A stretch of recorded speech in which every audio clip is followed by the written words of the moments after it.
Hello everyone, NK education channel पर आप सभी का बहुत बहुत स्वागत है। सक्षमता परीक्षा को लेकर एक कमेटी का गठन करने की बात कही गई थी, जिसका कार्य था कि जो नियोजित शिक्षक 3 अटेम्प्ट में सक्षमता परीक्षा पास नहीं कर पाएंगे उनके लिए क्या निर्णय लिया जाएगा। जो कमेटी थी उसका गठन हो गया और उसका फैसला भी आ चुका है। उस कमेटी का क्या फैसला है आज हम इस वीडियो में कवर करेंगे। उससे पहले आपसे रिक्वेस्ट करते हैं कि आप अगर हमारे चैनल पर पहली बार विजिट कर रहे हैं तो प्लीज़ चैनल सब्सक्राइब करना ना भूलिएगा। बेल आइकन जरूर प्रेस करें ताकि आपके रिगार्डिंग प्रत्येक अपडेट आपको मिलता रहे।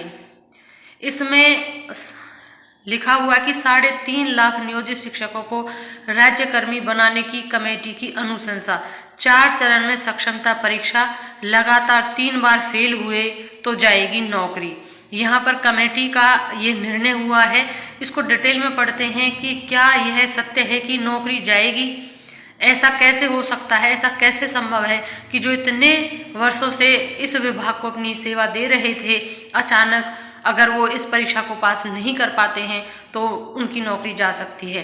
नियोजित शिक्षकों को राज्यकर्मी बनाने वाले सक्षमता परीक्षा अब 4 बार होगी।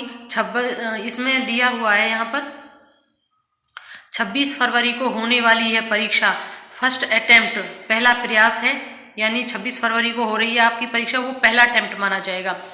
इसका रिजल्ट निकलेगा। इसके बाद लगातार 3 चरणों में परीक्षा होगी। जो नियोजित शिक्षक इन 4 चरणों में 3 चरण की परीक्षा में नहीं बैठते हैं, 3 से कम चरणों में परीक्षा देते हैं या तीनों चरणों की परीक्षा में बैठने के बाद भी फेल करते हैं तो ऐसे सभी शिक्षकों की सेवा समाप्त कर दी जाएगी। इन्होंने स्पष्ट कहा है कि बिल्कुल सेवा समाप्त कर दी जाएगी, चाहे आप परीक्षा में बैठें या ना बैठें। अगर बैठ के क्लियर करते हैं, यानी रास्ता एक है कि अगर आप इन 4 अटेम्प्ट में से किसी भी एक अटेम्प्ट को क्लियर करते हैं तो आपकी नौकरी सेफ है और वो भी आपको जिला स्तर पर विशिष्ट शिक्षक के तौर पर माना जाएगा, राज्यकर्मी का दर्जा आपको मिलेगा। अगर इन 4 अटेम्प्ट में आप क्लियर नहीं कर पाते हैं या बेशक आप परीक्षा में भी नहीं बैठे तो आपको नौकरी से हाथ धोना पड़ सकता है, ऐसा बिल्कुल इन्होंने स्पष्ट कहा हुआ है। शिक्षा विभाग के अपर मुख्य सचिव के पाठक की अध्यक्षता वाली कमेटी ने शनिवार को ऐसी कई अनुशंसाएं राज्य सरकार को भेजी। सक्षमता परीक्षा 3.5 लाख नियोजित शिक्षकों को राज्यकर्मी बनाने के लिए होनी है। इसको पास करने वाले नियोजित शिक्षक ही राज्यकर्मी बनेंगे। यह परीक्षा 26 फरवरी को होनी है। इसे बिहार विद्यालय परीक्षा समिति लेगी। बिहार सरकार ने नियोजित शिक्षकों को राज्यकर्मी बनाने वाली सक्षमता परीक्षा को पास करने के लिए 3 मौके दिए हैं। यहाँ पर शनिवार को कमेटी ने महसूस किया कि हर एक शिक्षक को इस परीक्षा के 3 मौके देने के लिए बिहार विद्यालय परीक्षा समिति को 4 चरणों में परीक्षा लेनी पड़ सकती है। चूंकि कुछ शिक्षक किसी व्यक्तिगत कारण से किसी चरण में भाग नहीं ले सकते, मसलन बीमारी, दुर्घटना आदि, लिहाजा 26 फरवरी को पहले चरण की परीक्षा और इसके रिजल्ट के बाद 3 चरणों की लगातार परीक्षा होगी।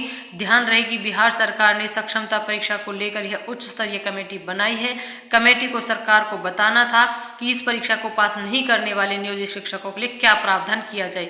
कमेटी ने बता दिया है। इसलिए इस कमेटी का जो फैसला है पहले आया है परीक्षा देने से पहले, क्योंकि बहुत से नियोजित शिक्षक सोच रहे थे कि हम परीक्षा में ही नहीं बैठेंगे, तो इसलिए भी इस चीज़ को किया गया कि ताकि आप सतर्क रहें। और हमारा तो यही सुझाव है कि आप परीक्षा दें और आप 101 परीक्षा में उत्तीर्ण होंगे ही होंगे। इस चीज़ को लेकर आप बिल्कुल परेशान ना हो कि हम परीक्षा में बैठें या ना बैठें, अब हमारा इतना एज हो चुका कि अब हम इतने अपडेट नहीं हैं। तो आप यकीन मानिए, हम भी आपसे कुछ कह रहे हैं, जब आप परीक्षा दे के आएंगे ना तो आप हमारे वीडियो के कमेंट सेक्शन में थैंक यू ना भेजें तो ये देख लेना, आप पर परीक्षा में ज़रूर बैठना है आपको। यहाँ पर ये कमेटी में है के पाठक हैं, आनंद किशोर जी हैं, ये कमेटी के सदस्य और अध्यक्ष हैं सभी। यहाँ पर ये अब किस प्रकार का होगा, प्रवेश पत्र जो है आपका 5 से 16 तक डाउनलोड होगा। 16 फरवरी तक डाउनलोड कर सकते हैं। डाउनलोड किए गए प्रवेश पत्र को जिला कार्यक्रम पदाधिकारी की ओर से वेतन भुगतान पंजी से सत्यापित कर भौतिक हस्ताक्षर के बाद से 16 फरवरी तक अपलोड करेंगे, यानी आप 16 फरवरी तक उसे अपलोड कर सकते हैं। और 150 वस्तुनिष्ठ प्रश्न पूछे जाएंगे। परीक्षा में 150 वस्तुनिष्ठ प्रश्न पूछे जाएंगे, सभी बहुविकल्पीय होंगे। 2.5 घंटे का समय आपको मिलेगा। प्रत्येक प्रश्न 1 अंक का होगा। नेगेटिव मार्किंग है नहीं। प्राथमिक, मध्य, माध्यमिक, उच्च माध्यमिक कक्षाओं के लिए निर्धारित पाठ्यक्रम अनुसार पढ़ाए जाने वाले सभी विषय परीक्षा के सिलेबस में शामिल होंगे, जो कि हम पहले भी आपको बता चुके हैं। यानी जिस विषय के आप टीचर हैं, जो क्लासेस आप पढ़ाते हैं, उनसे संबंधित ही प्रश्न आपके इसमें पूछे जाएंगे। जैसे कि TRE 1 और TRE 2 में भी पूछे गए थे और 150 क्वेश्चन होंगे। आपको समय खूब अच्छा खासा मिल रहा है क्योंकि CBT बेस आपका यह एग्जाम हो रहा है, इसलिए आपको समय भी अच्छा दिया जा रहा है। बाकी ज़्यादा से ज़्यादा आप CBT की प्रैक्टिस करें, जो कंप्यूटर बेस्ड है, उसके लिए लैब की भी घोषणा कर दी गई है सरकार की तरफ से, ताकि आप ज़्यादा से ज़्यादा प्रैक्टिस कर सकें। यहाँ पर एक और लेटर इन्होंने जारी किया है जिसमें यहाँ पर साफ इन्होंने कहा है, ये तो अखबार में आया था इसलिए हमने आपको ऑर्डर लेटर में आपको पता जरूर दिखाती हूँ। तो जहाँ पर लिखा है 4 चरणों में परीक्षा होगी, व्यक्तिगत कारण से कोई अटेम्प्ट में भाग नहीं ले सकता है, जैसे बीमारी, दुर्घटना। सेम इसी की फोटो इन्होंने निकाली है न्यूज़पेपर में, ये हस्ताक्षर है, सेम वही स्टेटमेंट है जो अभी हमने आपको पढ़ के सुनाया है। ये इन सभी कमेटी के जो सदस्य थे उनके इन पर सिग्नेचर हैं, यानी कि ये बिल्कुल ऑथेंटिक न्यूज़ है। इसलिए आप तैयारी करें, परीक्षा में बैठें और आप 101 इस परीक्षा को, सक्षमता परीक्षा को उत्तीर्ण करेंगे। तो बने रहिएगा हमारे चैनल के साथ। जैसे ही नेक्स्ट अपडेट आपसे रिगार्डिंग कोई मिलता है मैं तुरंत बताऊंगी। वीडियो को अंत तक देखने के लिए thank you and thanks for watching.